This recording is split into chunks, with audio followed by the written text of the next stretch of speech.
운용자산 15조 원, 25년간 연평균 수익률 20%. 여러분, 이게 단순히 운으로 가능한 수치라고 생각하시나요?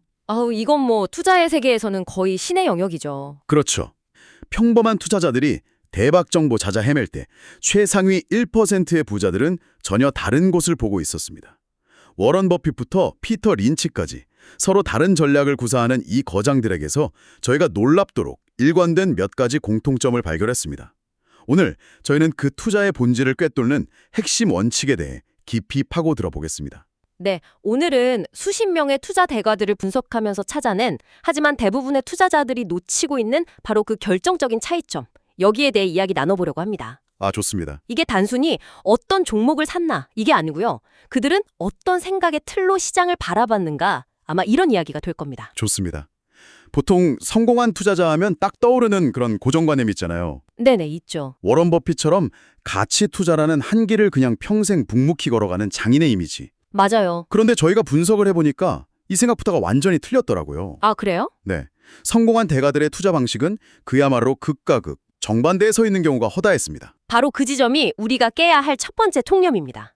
예를 들면요. 어떤 투자자는 기업 가치를 평가할 때 경영진을 아예 안 만났어요. 경영진을요? 아니 보통 가장 중요하게 생각하지 않나요? 그렇죠. 월터 슐로스가 대표적인데 이 사람은 오직 서류, 그러니까 재무제표상의 숫자만이 진실을 말해준다고 믿었죠. 와, 철저하네요. 네. 그런데 일본의 전설적인 투자자 아베 슈에 같은 분은 경영진과의 깊은 신뢰관계를 투자의 제일 원칙으로 삼았어요. 한쪽은 사람을 완전히 배제하고 다른 한쪽은 사람을 가장 중시하고. 네, 정말 극과 극이죠. 흥미롭네요. 근데 그뿐만이 아니죠. 또 있습니다. 그 CNSLM 법칙으로 유명한 윌리엄 오닐. 이 사람은 사상 최고가를 경신하는 주식만 샀어요. 아, 가장 비쌀 때 사서 더 비싸게 판다. 네, 대중의 생각과는 완전 반대 전략인데 크리스토퍼 스탠스러드 같은 투자자는 오히려 주가가 폭락해서 아무도 안 보는 주식, 그런 소외된 주식만 찾아다녔습니다. 포트폴리오 구성 방식도 완전히 달라요. 워런 버핏의 후계자로 불렸던 루이스 심스는 단 몇 개 종목에 집중 투자하는 초집중 전략을 썼고요. 네, 근데 마젤란 펀드를 세계 최대 펀드로 키운 피터 린치는 한때 포트폴리오에 종목이 1,400개가 넘었어요. 1,400개요? 그걸 어떻게 다 관리하죠? 그러니까요. 이렇게 서로 다른, 심지어 모순되어 보이는 전략을 쓰는데도 모두가 역사에 남은 성공을 거뒀다는 사실. 저도 분석하면서 이 부분이 제일 궁금하더라고요. 도대체 이게 어떻게 가능한가? 바로 그겁니다. 모두가 성공 비법을 찾는데 정작 성공한 사람들의 비법은 서로 완전히 달라요. 그렇다면 우리가 질문 자체를 잘못하고 있었던 게 아닐까요? 어떤 식으로요? 어떤 전략이 맞는가가 아니라 그 모든 전략을 관통하는 더 깊은 차원의 공통점은 무엇인가? 이렇게 물어야 했던 거죠. 정확합니다. 바로 그거예요. 그들의 진짜 공통점은 투자 전략이 아니라 투자 철학에 있었거든요. 철학이요. 네.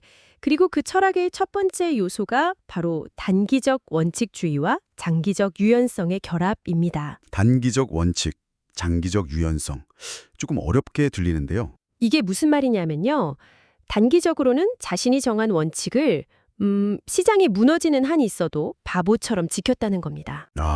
오늘 가치 투자자가 내일 갑자기 모멘텀 투자자로 돌변하는 일 절대 없었다는 거죠. 그런데 여기서 진짜 재미있는 반전이 나옵니다. 네. 그렇게 단기적으로는 원칙에 집착하던 그들이 10년, 20년이라는 장기적인 관점에서 보면 그 누구보다 유연한 변신의 귀재였다는 사실입니다. 맞아요. 단기적으로는 바위처럼 단단했는데 장기적으로는 물처럼 유연했던 거죠. 네. 가치 투자의 창시자인 벤저민 그레이엄조차 말년에 자기 방식이 더는 예전만큼 효과적이지 않다는 걸 인정했어요.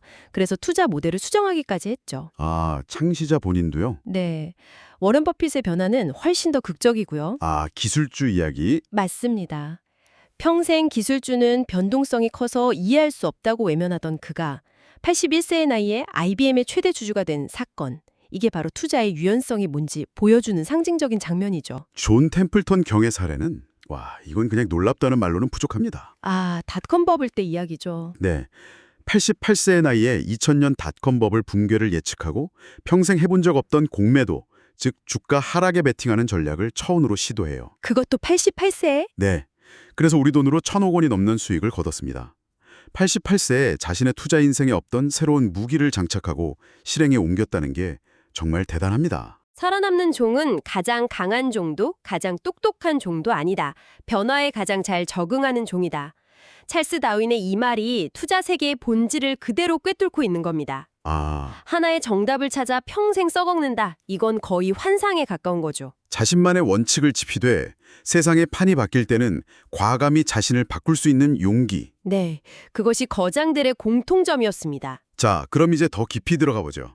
전략은 제각각 달랐지만 그들 모두가 공통적으로 목숨처럼 지킨 핵심 철학, 그 절대 원칙들은 과연 무엇이었을까요? 네, 저희가 분석한 내용 중에 개인 투자자들이 가장 쉽게 무너지는 4가지 핵심 철학을 집중적으로 파헤쳐 보겠습니다. 가장 먼저 주목해야 할 첫 번째 원칙은요, 잠재력이 아니라 위험을 먼저 생각한다입니다. 위험을 먼저 생각한다. 네, 대부분의 투자자는 이 주식으로 얼마나 벌 수 있을까?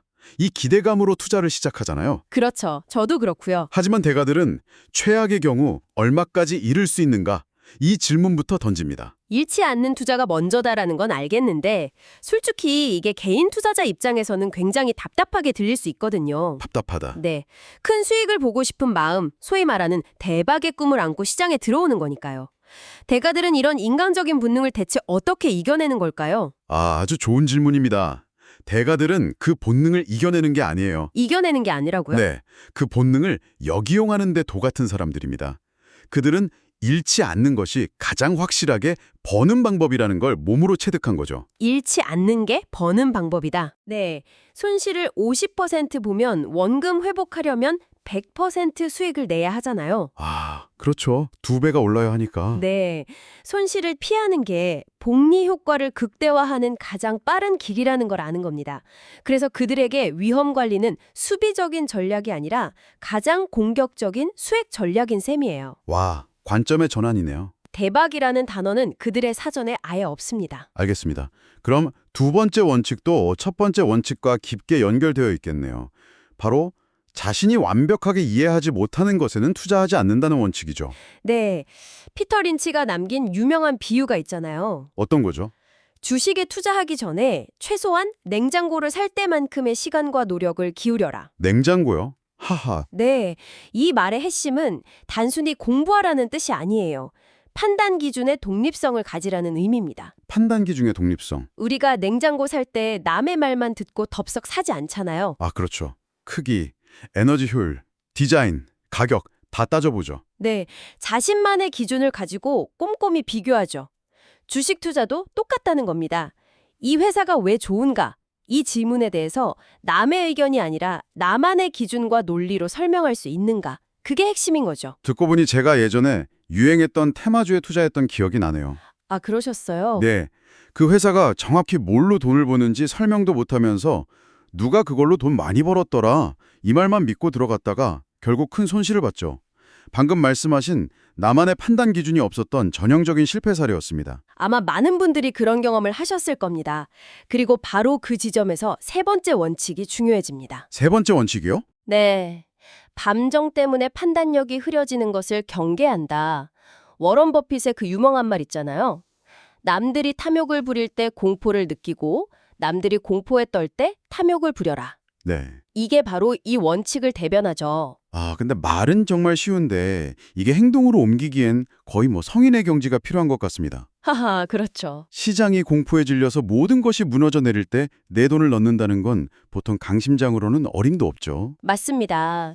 이건 단순히 용기의 문제가 아니에요. 앞서 말한 2가지 원칙, 즉 철저한 위험 관리와 자신이 이해하는 분야라는 단단한 기반이 있을 때만 가능한 행동입니다. 아, 그게 먼저 있어야 되는군요. 그럼요. 시장이 비이성적이라고 판단할 수 있는 나만의 잣대가 있어야 하고 최악의 경우에도 감당할 수 있다는 안전 마진에 대한 계산이 서 있어야만 비로소 공포 속에서 탐욕을 부릴 수 있는 겁니다. 결국 투자는 심리 게임이네요. 네. 대과들은 이 감정 통제 훈련에 평생을 바친 사람들이라고 보시면 됩니다. 알겠습니다. 그럼 마지막 네 번째 원칙은 뭔가요? 마지막 4번째 원칙은 실수에서 배우지 못하는 것이 진짜 실패다라는 점입니다. 아, 손실 자체는 투자의 일부지만 같은 실수를 반복하는 건 실패로 가는 지름길이다. 그렇습니다. 중요한 건 단순히 실수를 했다고 자책하는 게 아니라 실수를 복귀하는 시스템을 갖추는 거예요. 시스템이요? 네, 대가들은 투자 일지를 쓰고 자신의 실패를 정말 처절하게 분석합니다. 내 최초의 투자 가설이 틀렸던 건가? 아니면 가설은 맞았는데 예상치 못한 외부 변수 때문에 실패한 건가? 이 둘을 구분하는 게 핵심이에요. 아, 원인을 정확히 파악하는 거군요. 네. 가설 자체가 틀렸다면 지식을 보완해야 하고 외부 변수 때문이라면 다음 투자 때 위험 관리 방안을 수정해야겠죠. 이런 식으로 실수를 통해서 자신의 투자 시스템을 계속해서 업그레이드하는 겁니다. 결국 이 네 가지 원칙을 종합해 보니까 대가들의 비밀은 특정 매매 기법이나 차트 분석 같은 기술이 아니었네요. 네, 아니죠. 오히려 어떤 시장 상황에 닥쳐도 무너지지 않을 자신만의 단단한 투자 철학과 의사결정 시스템, 이걸 만드는 데 집중했던 거군요. 바로 그것입니다. 그리고 이 철학이 실제 투자에서 어떻게 다르게 구현되는지 아까 잠깐 언급했던 워런 버핏과 리처드 드리하우스의 사례를 비교해보면 아주 명확하게 드러납니다. 네, 한 명은 가치 투자의 상징이고 다른 한 명은 모멘텀 투자의 대가. 정말 정반대의 스타일이죠. 그렇죠. 워런 버핏은 다들 아시는 것처럼 좋은 기업의 지분을 사서 동업한다는 생각으로 길게 보유하죠. 네, 장기 투자. 그는 기업의 내재 가치, 즉 그 기업이 가진 본질적인 가치를 계산하는 데 모든 에너지를 쏟습니다. 그리고 주가가 그 내재 가치보다 훨씬 저렴해질 때까지 기다렸다가 매수하죠. 시장의 단기적인 변동이나 거시경제 전망 같은 건 거의 신경 쓰지 않고요. 내가 이해하는 좋은 사업을 싸게 산다. 이 원칙을 철저히 지키는 겁니다. 반면에 리처드 드리하우스는 극단적으로 다른 말을 하죠. 네, 가치는 주가 변동의 결정적 요소가 아니다. 이렇게까지 말했으니까요. 맞아요. 그는 오르는 주식을 더 비싼 값에 사서 더 비싸게 파는 전형적인 모멘텀 투자자입니다. 그의 논리는 간단해요. 이미 하락하는 주식을 사서 오르기를 막연히 기다리는 것보다 지금 시장이 인정을 받아 오르고 있는 주식에 올라타는 편이 낫다. 정말 흥미로운 지점이네요. 한 명은 저울을 들고 기업의 가치를 정밀하게 측정하고, 다른 한 명은 투표 기계를 보듯 시장 참여자들의 심리를 읽고, 근데 놀랍게도 이 두 사람 모두 앞서 말한 위험 관리라는 절대 원칙을 각자의 방식으로 지키고 있어요. 그게 공통점이군요. 네, 버핏에게 위험이란 이해하지 못하는 사업에 투자하거나 기업의 본질 가치보다 비싸게 사는 것입니다. 그렇죠. 반면 드리하우스에게 위험이란 가격 추세가 무너지고 시장의 외면을 받기 시작한 주식을 계속 보유하는 것이죠. 방식은 달라도 자신이 정의한 위험을 피한다라는 원칙을 실현하고 있는 거군요. 바로 그겁니다. 우리나라의 강방천 회장님 사례도 이 원칙들을 잘 보여주는 것 같아요.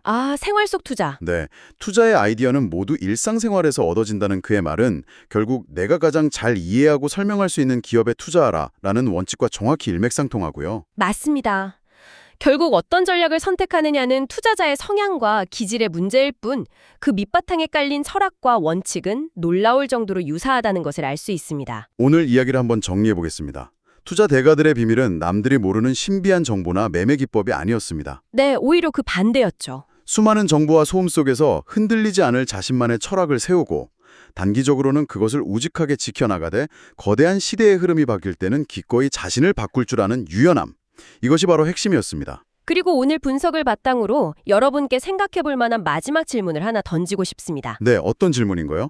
오늘 내용 중에 어떤 성공 전략이든 많은 사람이 따라하면 그 효과는 결국 사라진다는 구절이 있었잖아요. 네, 기억납니다. 그렇다면 지금 우리가 열광하고 있는 가치 투자, 성장주 투자 혹은 모멘텀 투자 같은 방식들 중에서 10년, 20년 뒤 미래에는 지금과 같은 효용을 잃게 될 전략은 과연 무엇일까요? 그리고 아직 아무도 주목하지 않아서 새로운 기회가 숨어있는 곳은 어디일까요? 와, 정말 깊이 생각해 볼 만한 질문이네요. 오늘 저희의 심층 분석 어떠셨나요? 공감하는 부분도 혹은 내 생각은 좀 다른데? 하는 부분도 있으리라 생각합니다.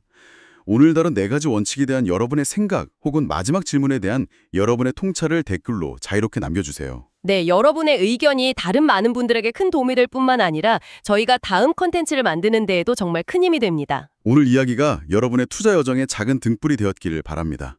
그럼 저희는 더 깊이 있는 주제를 가지고 다시 찾아뵙겠습니다. 여러분의 성공적인 투자를 기원합니다.